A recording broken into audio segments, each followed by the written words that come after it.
Good morning student.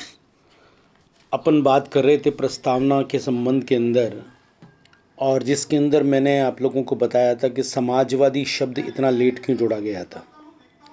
आज अपन बात कर रहे हैंगे पंथ निरपेक्षता और अखंडता के संबंध के अंदर।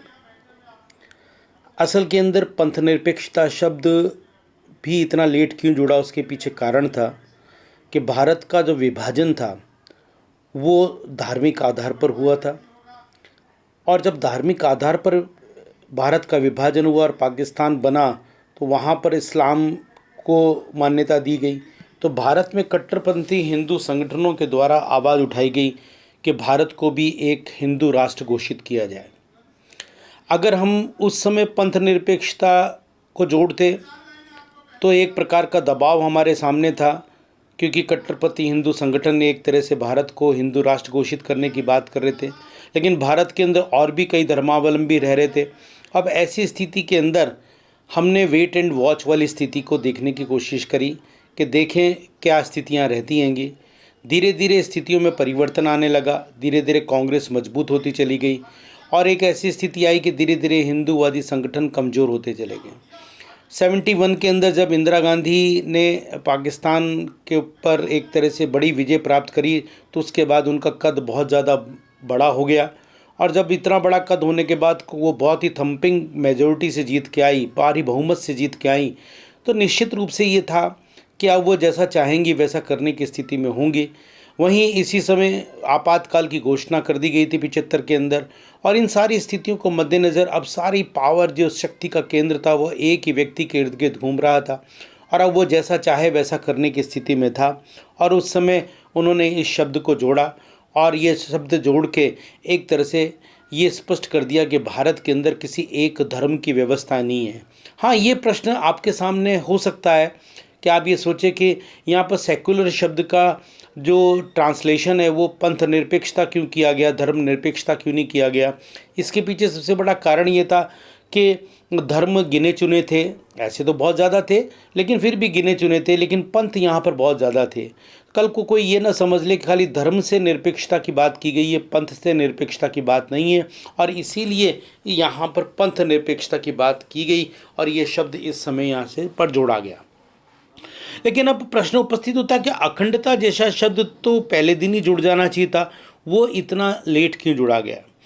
असल के अंदर अखंडता शब्द को जोड़ने की कोई आवश्यकता ही नहीं थी। कारण है कि भारतीय संविधान का पहला अनुच्छेद ये कहता है कि भारत राज्यों का संघ होगा, और यहाँ इससे मतलब ये पूरी तरह से स्पष्ट था कि किसी भी इकाई को अलग होने का कोई अधिकार नहीं है। सबने मिलकर इस संघ का निर्माण किया है, इसलिए किसी एक तरह से हमको सैद्धांतिक या संवैधानिक आधार पर यह सोचने की आवश्यकता नहीं थी कि कोई अखंडता जैसी स्थिति को जोड़ा जाए या कोई खंडन हो सकता है।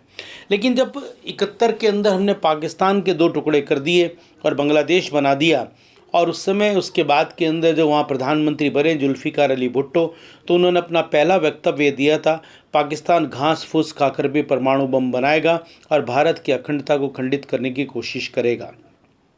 अब सिर्फ इसी आधार पर कि एक तरह से बार बार पाकिस्तान के द्वारा इस तरह से प्रयास किए जा रहे थे, कभी कश्मीर के अंदर, कभी पंजाब के अंदर, कभी नॉर्थ ईस्ट के अंदर, कि वो भारत की अखंडता को खंडित करने की कोशिश करे। वैसे पाकिस्तान में इतना दम नहीं कि भारत की किसी भी प्रकार की अखंडता को खंडित करने की कोशिश कर सके, लेकिन मनोवैज्ञानिक आधार पर लोगों को एक तरह से मजबूती देने के लिए, मनोवैज्ञानिक आधार पर लोगों को ये बताने के लिए कि हाँ हम एक हैं और किसी भी स्थिति के अंदर इसके अंदर अलग होने की कोई बात सोची भी नहीं जा सकती, इसलिए यहाँ पर ये बात इस समय की गई थी और इसी के आधार के ऊपर यहाँ पर इस शब्द को जोड़ा गया। इसलिए इन तीनों शब्दों को हमको पूरी तरह से ध्यान रखना है। अब 2-3 चीज़ें और थोड़ा सा प्रस्तावना के बारे में जान लें। कई बार पूछा जाता है कि क्या प्रस्तावना संविधान का भाग मानी जाती है, तो बिल्कुल आप कहिए प्रस्तावना संविधान का भाग मानी जाती है। कई बार प्रश्न पूछा जाता है क्या प्रस्तावना के शब्दों को न्याय योग्य स्थिति प्राप्त है, तो आप कहेंगे न्याय योग्य स्थिति प्राप्त नहीं है, यानी कि प्रस्तावना के शब्दों को न्यायालय के अंतर्गत आप चुनौती नहीं दे सकते। असल के अंदर जो शब्द इसके अंदर लागू होने हैं वो आगे संविधान में दे दिए गए हैं, इसलिए इस प्रकार की स्थिति को यहाँ पर रखा गया। और एक महत्वपूर्ण बात और है कि प्रस्तावना को कई बार पूछा जाता है कि गणतंत्र की कुंजी किसे कहा जाता है, तो प्रस्तावना को ही गणतंत्र की कुंजी के नाम से भी जाना जाता है। आज यहाँ तक, बाकी बात कल करेंगे। Thank you so